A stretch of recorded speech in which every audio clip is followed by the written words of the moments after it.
राष्ट्राचं परिवर्तन करते, लक्षात ठेवा. तो विद्यार्थी महान समजला जाते. कोणता विद्यार्थी? जो सुसंस्कृत, चांगला विचाराचा, जो समाजाला परिवर्तन करून देते.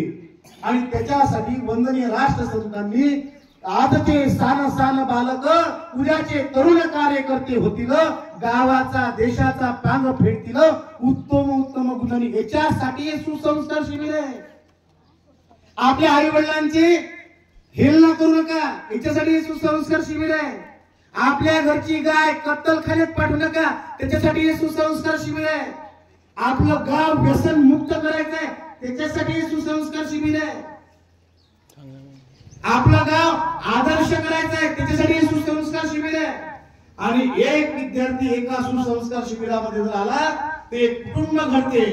आणि त्या गावातले 10 विद्यार्थी जर एका सुसंस्कार शिबिरात आले तर ते गाव घडते. ते गाव जर एका सुसंस्कार शिबिरात आले तर एक तालुका घडते. एक तालुका जर सुसंस्कार शिबिरात आला जिल्हा घडते. आणि एक जिल्ह्याचे जर सगळे जर एक सुसंस्कार शिबिरात आले तर एक राज्य घडते. आणि राज्यातले जर